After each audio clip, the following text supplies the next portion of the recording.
I would like to scan all of you in this room, one at a time. There are 4 billion people on Earth. 237 are scanners. They'll control your mind, conquer your will, manipulate your body like a toy. Self-destruct. 5 seconds. The pain begins.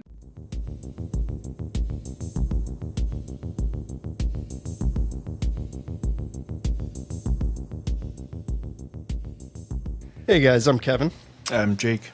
And this is Movie Matters. Today we're talking about Scanners from 1981 by David Cronenberg. Another Cronenberg film. We did The Fly during our Halloween month in October. I like Cronenberg movies. I've seen a handful of them. Had never seen this, and I don't know, I didn't really like it. Really? You liked it? I kind of enjoyed it. It's definitely weird. It's not nearly as like gross as The Fly was. No, definitely not. So yeah, I kind of told my wife like don't watch this one with me, but she totally could have. Yeah. Like it wasn't really that bad. No. I was expecting like way worse. So yeah. Again, you look at IMDb and you look at the parental guide, and it says severe. I expect it to be pretty gnarly. Mm-hmm. Yeah, The Fly was way worse. And way like, I would even say gorier for sure. Yeah. But, you know, there's aspects of this movie I like. First off, the plot is fucking awesome. Yeah. Like, the whole idea and concept is super cool. And honestly, like, they've made 3 of these movies, which I obviously haven't seen the sequels, and I doubt you have either. Nope. The concept this movie needs to be remade. Like, because the concept is so sick, and I feel like it would be super awesome. And there's so many different ways you could go with this concept. But the execution of the plot and the way it's done, in my opinion, was done very poorly. That's why I don't like it. Okay. It also didn't help that I watched it pretty late at night and I was tired. So what you know, this movie is very, and I hate to compare it to this because this movie came out literally a year later. It's very Blade Runner-esque almost. It has that concept of like, you know, you send in a scanner to go after another scanner, you know, a telepath to go after another telepath. And in Blade Runner, it's like, let's send in an android, you know, at least 2049. Let's send in an android to go after someone or to retire other androids. Yeah. You know, again, the concept is super high level and super cool. But it's very simple. Yeah. And like easy to understand. It doesn't get so far in the weeds of the lore or like the world building that like you get lost in like a bunch of like mumbo jumbo stuff. It's just very like clear. Like scanners are people that simple. can read other people's thoughts and like control them. Yeah. Like done. Like it's pretty straightforward, which that's why I liked it a bit. I did also enjoy the plot quite a bit. I can totally see how you don't think the execution was quite there. And like, I think that's a bit fair. It's, I feel like there's some sort of like director's cut out there that's probably quite a bit longer that like really fleshed things out. 'Cause it is kind of, it's a very fast-paced movie, and it does kind of gloss through things in a lot of ways. Yeah, I would agree. I mean, David Cronenberg at one time had called this movie the most frustrating movie he's ever made because the film was super rushed through production and filming began without a finished script, which obviously in Hollywood is kind of like, you know, the movie's bound for trouble for the most part, unless you're Chris McQuarrie with Mission Impossible and you can pull it out your ass. But And like they basically had to finish the screenplay and finish the movie in 2 months in order to hit a tax cut, like a tax break. Oh. And so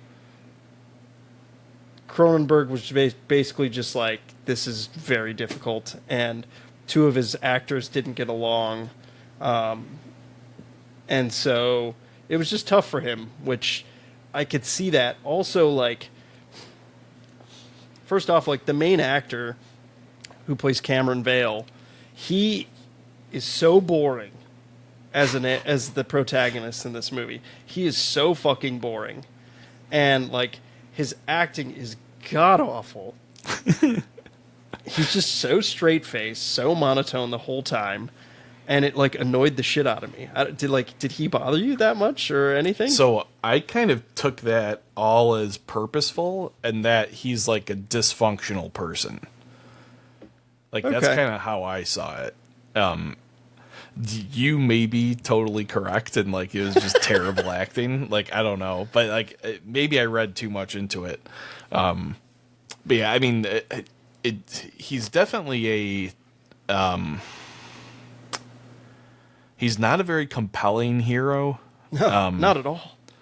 And the villain is far more compelling and kind of helps propel the movie forward rather than the hero, which I thought is pretty interesting.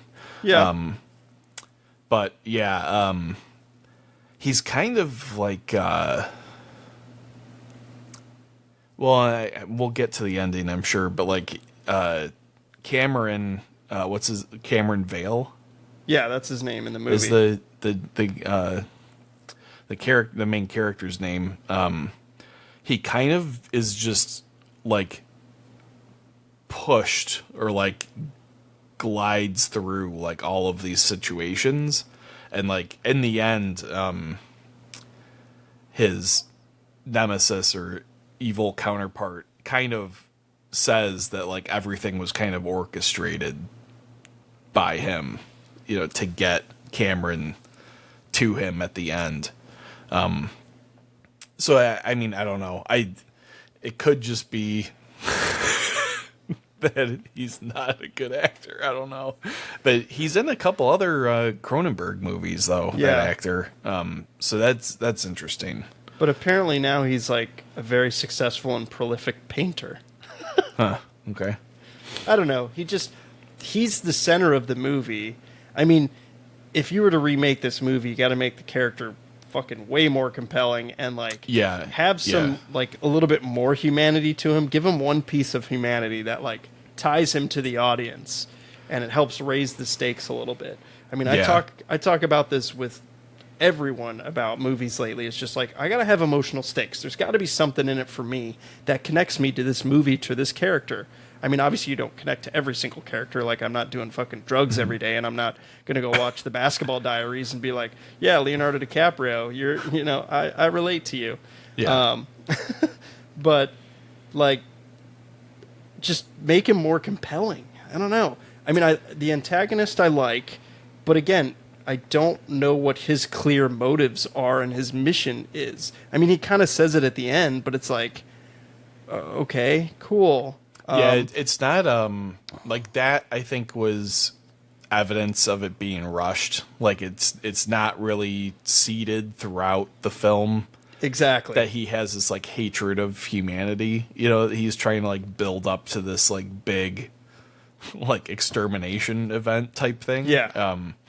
But like, yeah, like there's a couple hints I think of where the script was incomplete or 100%. you know, parts of it were rushed. Yeah. But yeah, I mean, overall, I didn't mind it. I liked it. I thought like as an entertaining sci-fi thriller, like it's fine. Like it's decent. But yeah, like it's not nearly as good as like The Fly was. Oh, The Fly is in terms of like real like filmmaking, like you know, like the art aspect of filmmaking. Well, yeah, and this you've got a movie doesn't compelling quite character. have it. Yeah. Yeah, right. Like, I mean, anything with Goldblum, who's a fucking wacko. Yeah. A fun wacko, and I mean that nicely. Yeah. Is entertaining. But like, you know, again, kind of going back to the antagonist, Michael Ironside. I mean, I love that actor. I think he's awesome.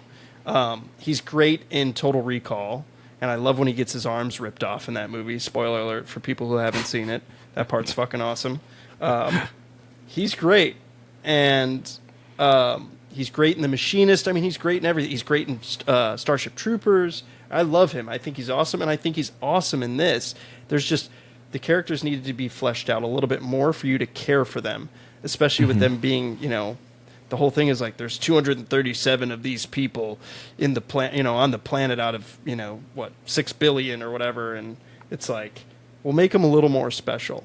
But Michael Ironside's who plays Daryl in this movie, what's his like last name, like Vector or some shit like that? What is it? Yeah, it's something weird. Revik, that's it. And his introduction is badass. Yeah. And that's, you know, there's this meeting at Consec, which is like this, like there's so much world building in this, but it's like not fully explained. There's like a lot of loose ends, and like that ties back to the screenplay not being fully fleshed out and, you know, being rushed. But like, you know, he's at this scanner like meeting where they're going to like show off and how this telepath's going to read all these people's minds. Almost like a demo. Yeah, but yet the guy who's the volunteer is basically like a crazy telepath that's like, all right, like I've got this whole alternative motive, and then he blows up the dude's fucking head, which was awesome. That's an awesome scene. Like, that still holds up today. Like, I was talking to one of my coworkers about it, and he was like, "Oh yeah, like the head's blowing up in The Boys is like really cool." And I'm like, honestly, like I think this was done better than The Boys. Yeah. Like, this is so well done, and practical. Yes, and no CGI. No, what's crazy is there's like a super long, like super long, like explanation for it and how they do it, and I kind of want to read it, but I don't want to be like super boring and monotonous just reading this verbatim. But give us the gist. So it's created by Chris Wallace. He helped create this special effect, which we know Chris Wallace from The Fly. He helped with that, and they're like, basically what they were saying is, with pyrotechnics, usually you can see a spark, something igniting that blows up this, you know, prosthetic head. And so they kept trying it, and, you know, long story short, they filled it with like rabbit meat and like dog food and like leftover burgers of this like prosthetic head. And it's like, you know, waxed together and like it looks really good. Mm-hmm. And so basically they tried a bunch of takes, couldn't get through it, and I want to see who does it, because I think it's Dupuis. Or is it Zeller? So basically one of the like special effects guys got a double-barreled shotgun, put salt in it, and shot the head from behind, and it explodes, and like the salt just like carries all like the gunk and stuff into the air. Which is super cool. Yeah, so very impressive. Cronenberg is known for these kind of gross out effects. I mean, his newer movies, I don't know. I haven't seen Crimes of the Future, but like History of Violence is pretty cool. There's good action, good violence, and he's like a very violent director. He likes that kind of freak out factor, which I like. That stuff kind of makes me laugh. Not to sound like a psycho, but it's very interesting. But this movie uses a lot of... we talked about this a little bit with The Fly, and this movie definitely has the same type of thing where like a lot of the violence and the gore is like a tad corny, so it like makes it a little bit more palatable. Yeah. Whereas like, you know, sometimes gore for like gore's sake. Yeah. You know, like it's just not like, it's not as acceptable, you know. Where like Yeah. this, it's like he finds a way to kind of shoehorn the gore like into the movie, but he does it in like this like kind of it's like very over exaggerated and like, you know, clearly like not he's trying to like make a statement of like that over exaggeration. It's not like here's just a whole bunch of like nasty bloody mess like Yeah. for the sake of like just being violent, you know. So yeah, I mean, it's a little bit easier to digest, you know, when it's trying to be over the top. Yeah. Yeah, I mean, and this movie uses blood squibs very effectively when people Yeah. get shot and stuff, which brings me to like these like random henchmen that are working for Revik. It's just like, again, it's just like, let's just throw a bunch of random guys with shotguns trying to kill the main character, which was kind of annoying and weird. And it's like, where the fuck are all these guys coming from? Who are they? I don't know. It just made me question it. Yeah, I mean that's a weird part when he goes to see the artist, which was his name Benjamin. Yeah, Benjamin. The guys show up and Yeah, it's a weird scene. start shooting at him, and like it's strange because you know that Cameron is hired by the company. Yeah, specifically the doctor, Dr. Ruth. Yeah, to infiltrate this like underground scanner network. Yeah. And Benjamin supposedly knows how to get to this underground network, but when Cameron talks about Rivik, the guy knows who he's talking about. And like, but yet these guys show up and shoot him, and they're working for Rivik. Yeah. And like the underground network of scanners isn't actually associated with Rivik at all. Like it's a little, something was wrong there. Yeah. Like I think they probably were going to go in one direction and then probably had to change to like get the movie done or something, you know? Definitely. And that kind of plot line of Rivik like leading a group was probably like cut out or like something, you know, Yeah. or changed midway through, because there's the beginning's very much centered on Rivik running this underground thing, and then all of a sudden it's like, no, just kidding, he's running a corporation of pharmaceutical chemicals, and the underground scanners is like 6 people in a bedroom. Yeah, that get like all shot in the face. Yeah. So yeah, there's something that was not quite. Yeah, again, there's like way too much going on, yet it's not, and it's like I don't know, it's just not fleshed out. But like even the plot description, like, you know, it says a scientist trains a man with an advanced telepathic ability called scanning to stop a dangerous scanner with extraordinary psychic powers from waging a war against non-scanners. Which it's like the training aspect. I wanted the training aspect to be a lot longer. There's like one scene where he just like basically gives the dude a heart attack and then stops. And Like, yeah, what was interesting about that is he seemingly has like way more control over his scanning ability than we're initially led to believe. oh yeah, Because like even like the very first scene when he's in the mall and starts having like attacking the lady, yeah, which like is it hilarious. seems like he doesn't have control over that ability at all. And then in the training session, he's just like about He's to like, yeah, like no worries. blow this guy's heart up, and he just Yeah. stops like on a dime. He's like, "No, I'm good." Yeah. It's like, oh, okay. Like apparently you don't he's the need best training? scanner in the world. Yeah. All right. But Yeah. I mean, you know, whatever. I kind of overlooked some of those things, but It was late and I still saw him. yeah. I mean, I don't know. I think we're on the same page that the plot is just super excellent. Awesome. Yeah. Like, and the concept is super awesome. It's just not executed properly. Yeah, it I don't know. I think it's like There's it's, enjoyable parts. Don't get me like wrong. I said, it's fine. Like I watched it. I was like, I'm glad I watched that. Yeah, me Like too. it was fine. It's just but- fine. Yeah, I think 5 out of that's- 10 for me. Yeah, maybe I'm just a little more enthusiastic about it being fine than Which is fine. you are. Which is also fine. Which is also fine.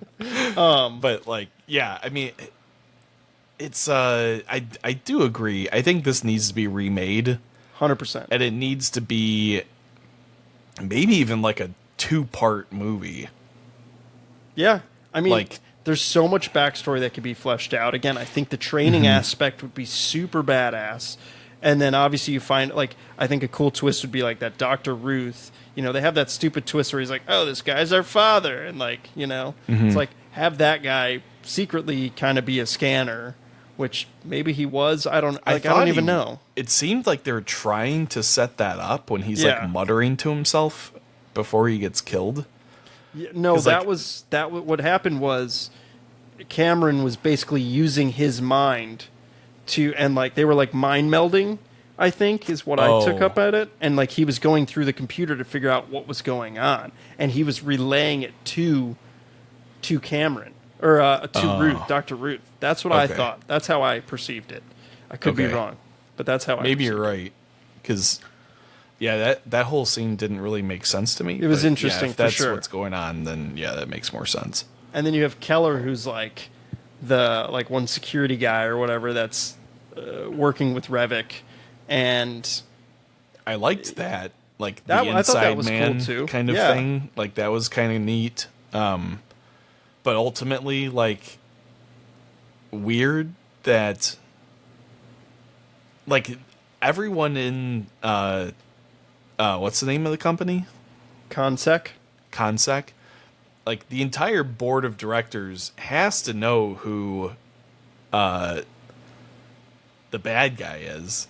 Like he runs one of their subsidiaries, you know? Like it's like having Yeah. this like inside man thing with the security guy doesn't really add up. You know? Like it's Yeah. one of those things where like if you take it at face value, like okay, like whatever, but then, like, if you really think about it, it's like this doesn't really make any sense. But whatever. Yeah, and then you get this drug. What's it called? Like Rebirth or something like that. It's like something. Shit. What was it called? It's like Ripe. Ripe is the computer program. Yeah, like Ripe Ephemeral program. Yeah, And, like- Ripe is like their plan to Like get all these Dose. babies. dose babies in the womb to become Yeah. scanners. Pretty But interesting. the drug is called like ephemeral. Ephemeral. Yeah, that's what it is. Ripe Ephemeral. Ephemeral. Yeah. I don't know. Pretty interesting. That's like also a concept that was just like super high level, and it's just like kind of glanced over. And Yeah, I don't there's know. just a couple things I think, like you said, if this was fleshed out, it could be done extremely well. Though I hesitate to say that this needs to be like a 2.5 hour movie. I don't like 2.5 like- hour movies anymore. Yeah, I like hate to say it. and this movie's like an hour and a half ish. No, it's longer. It's like an hour and almost 50 minutes. It was like 1 hour and 48 minutes, I thought. Oh yeah, 143, which including like credits. 10 minutes of credits total. But like, Well, if you think about it, dude, like I always check. I always look until the end. Like it goes up pretty much right till the end, of like almost 143. There's not much in credits for that movie, at least Oh, they're all in the from beginning. the cut I watched. Yeah, yes, very long in the beginning. Fair enough. but yeah, I mean, but it's not like crazy long. No, by any standards. And like I don't think it needs to be much longer than this, than like 2 hours. no. I want like 2 hours max movies again. All Yeah. these movies that are way too long, like The Kingdom of the Planet of the Apes. I just saw that. That was way too long. I just saw Furiosa. That was way too long. Like all these movies, I don't know. Maybe I'm overhyping all these movies and just complaining too much, but like they're just not resonating with me. I don't know. Just too long is not good. And all these biopics are bothering me. Like, like every studio wants to come out with a fucking biopic. Like, Yeah. those don't hold up, in my opinion. Again, that's just the state of cinema for me lately. Is nothing. And again, I want original shit. I do want this to be remade though, but original shit and not fucking 2.5 hours or 3 hours. That's all I ask for personally. Yeah. I'm surprised that has there been any talk about remaking this? Yes. Okay. So it was supposed to be remade in like 2007 or earlier, and then Okay. like nothing happened. It basically like it just got shelved. But again, I think like if we like really sat down and fleshed out this idea, it'd be really cool because again, you can make it like a Blade Runner-esque movie. Again, even though this came out before Blade Runner, however, it didn't come out before the book. Do Androids Dream of Electric Sheep? And I don't know. I think this would be super cool. Again, you got to have the main character like be relatable, and The villain's plan needs to be pretty like way better. Yeah, like well seated throughout the movie, and it needs to be clear that his objective is basically like genocide of all non-scanners and like using ConSec to execute that plan, and like all that stuff needs to be like molded in there, and like it even has the like that like classic kind of 80s like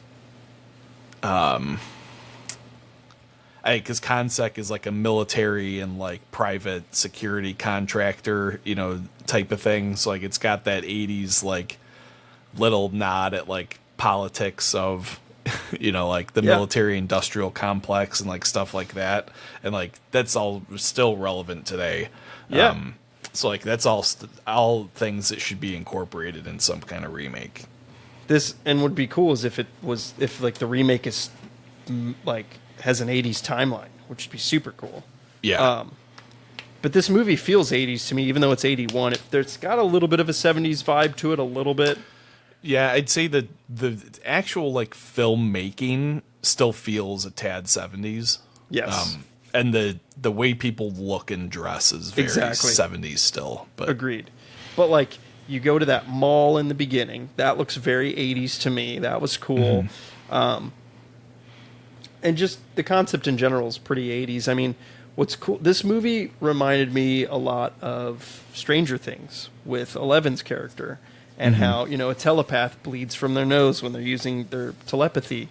And, they've got that 80s mall, which is like, I think like season 3 or season 4 for Stranger Things. And it just, I don't know, it made me think of that. And I was like, oh, that's cool. I wonder if the Duffer Brothers or Doofer Brothers, however you pronounce their name, got some of their ideas from this movie, because there's some cool ideas from this movie. But yeah, it feels the soundtrack's freaking awesome too. Yeah. Yeah, really good hybrid of like kind of like traditional like instrumentation with like weird like digital kind of like noises and sounds and stuff. Like it's pretty neat to see those synthesized, especially that early in the 80s.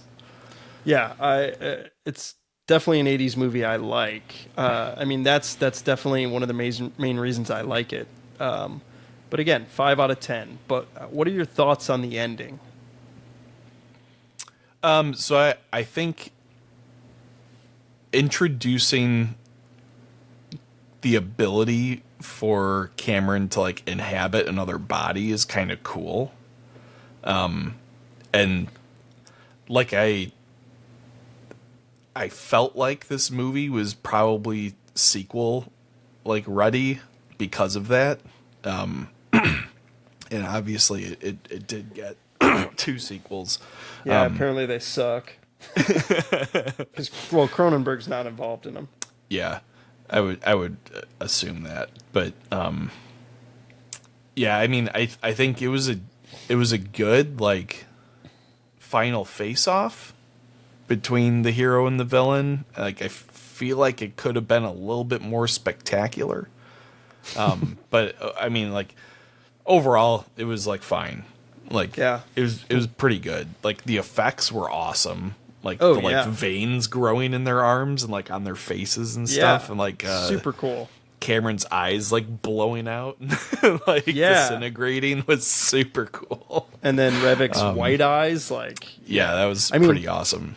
the cover and like the even the poster like give it away. It literally Yeah. gives the ending away, which is interesting. And I kind of figure that because like from the poster I know that's Michael Ironside, so it's like, well, I know the villain's gonna die, but I mean that's kind of most Yeah. movies is the villain gets what's coming to them. But it's interesting that they put that in the marketing material, that it like gives it away. But I mean, we've talked about it in a lot of our reviews. These '80s trailers just give everything away. So Yeah, and that was kind of like I feel like they did that through like the 80s, 90s, and early 2000s, just in general. they still And do somewhat of it, some of it sometimes. today. But Yeah, it's like I think I don't remember who told me this, but somebody at some point told me that a lot of studios just give the like footage to a marketing company and they're like, make a trailer. Yeah. And they'll just do dumb shit like with the footage and Yeah. like really like give away like every joke and every action sequence and every plot point, you know, like because the marketing people don't care. You know, Yeah. they're just trying to make a trailer that'll put asses in seats. Yep. You know, so I think That- there's been a shift, and like probably in the past like maybe 10 or 15 years to shift towards like not doing that at all and trying to think keep so. as much under wraps as possible because people want to actually be like surprised and like experience the movie for the first time and not just see an extended cut of the trailer. yeah, I've been trying to stay away from certain trailers for like movies that I'm like super excited for. Like for example, like I mean, it's you bring up the whole marketing point of them putting the trailer together, like Alien Romulus, which I'm so excited for. Fede Alvarez, the director of that, he cut the trailer himself apparently, Oh, which is nice. cool. And I'm super stoked for that. Like if another trailer comes out, I'm not watching it. So like, Yeah. like certain times I'll do that where I'm like, all right, I want this movie to surprise me because trailers, I'll like look for specific scenes in the trailer in the movie. I'll be like, oh, well, that hasn't happened yet, and I'm ready for that.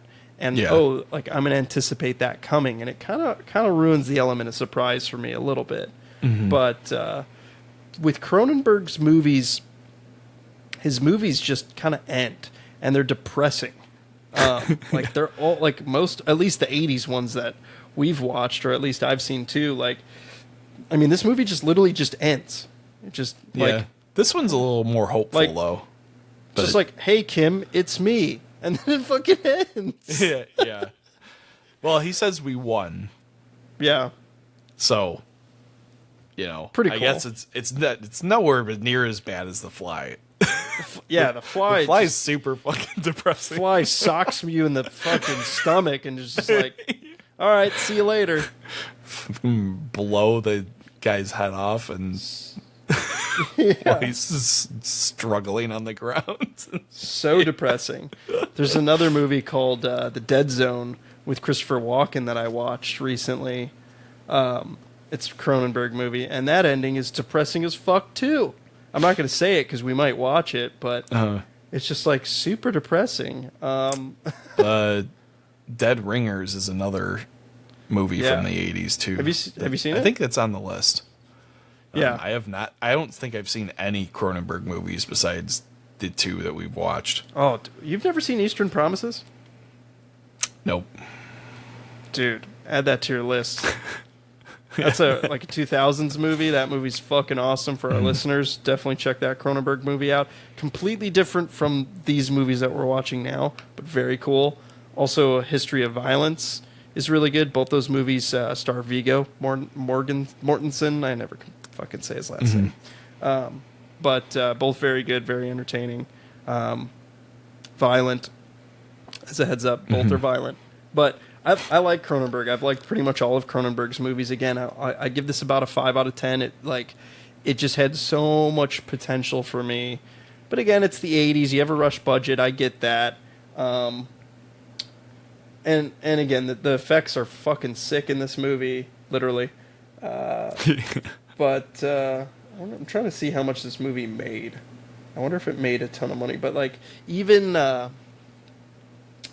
was it Roger Ebert said this movie like kind of echoes what I said. He's like he gave the movie 2 stars and praised the special effects, but said Cronenberg failed to involve the audience in the telekinetic scanner's plight. Again, it's like I said, you need some stakes. You need to connect the audience to the characters. It gives the audience some skin in the game. It makes them enjoy it more, and that's what I like. And apparently, and they say it's a horror film. This movie is kind of considered horror, which is interesting. I'd say it's more of like a thriller. Yeah, like it's almost like a spy movie. In a lot of ways, like you said, sci-fi too. Yeah, for sure, sci-fi. But yeah, I think what he like we talked about, he either could have rounded out Cameron, the main character, and made him more compelling, or if you're going to have like a dysfunctional main character, you need to make people hate the villain, like major big time hate the villain.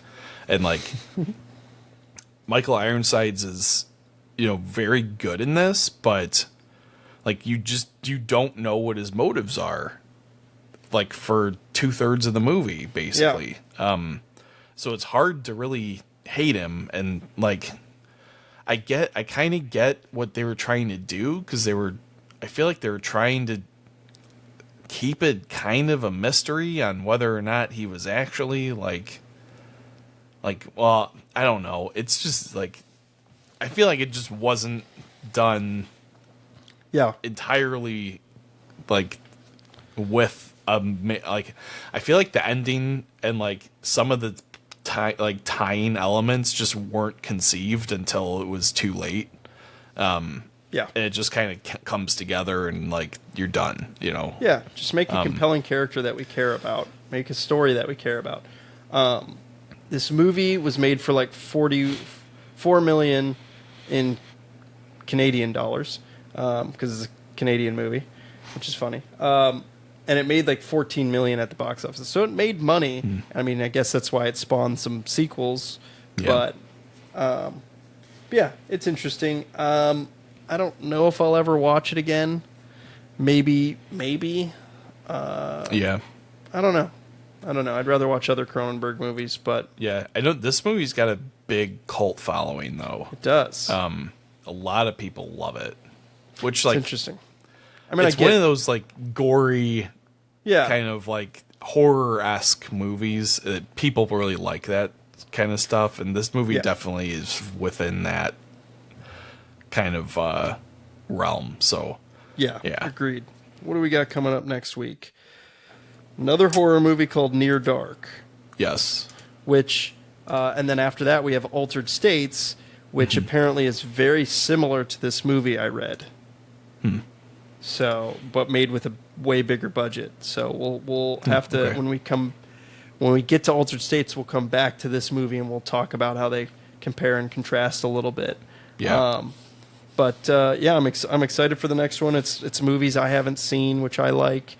I'm all for that. Especially in today's age when most movies fucking suck. I'm trying to remember the last time I watched a new movie, and it's been a long time. I know, and I'm thinking, like, are these 80s movies tainting my taste? I know. Because, like, I'm enjoying these, but, like, all this new shit kind of just fucking sucks. Yeah. Like, again, that's just me. I don't know. I need something that's going to fucking knock my socks off, people. Yep. Tell me a new movie and don't tell me Furiosa, because I already saw it. Deadpool and Wolverine. I'm hoping so. Fingers crossed. I'm hoping so. The new Bad Boys movie, I know people will laugh at me. Yeah, that'll be it. You're gonna come one day to record and be like, dude, Bad Boys, what's it called? Ride or Die or something. Yeah. is the best movie ever made of all time. The last one was really good. It was really good. Bad Boys 3? I don't think I watched that one. Oh, dude, check it out. Okay. Yeah, Bad Boys I'll for have Life. to watch it. Yeah, I mean, again, as long as I'm entertained and I care about the characters, it's fun, I'm in. I'm in. So, we'll hopefully see about our next movie and see if I like it. I like that we had a contrasting opinion for this one. We did for Harry and the Hendersons, which was funny. Yeah. But yeah, I feel like I always almost convince you that the movie's either shit or good. Well, I literally just finished watching it a few hours ago. Okay. I mean, so I it's watched pretty it last night, fresh, so. and Yeah. I liked it. Yeah. But totally recognize the flaws that you pointed out. And I don't know, maybe I was just in I'm ready to be entertained kind of mood. Good. And Yeah. so be it, you know? Yeah, don't get me wrong. Don't let me take away that you liked it. I appreciate that you liked it. And yeah, so again, I'm glad I watched it. I'm glad we watched it.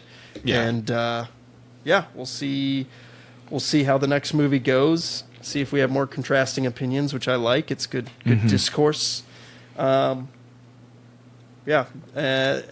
audience out there, let us know if you like this movie, if you watched it, if you've seen it, what your thoughts are on it.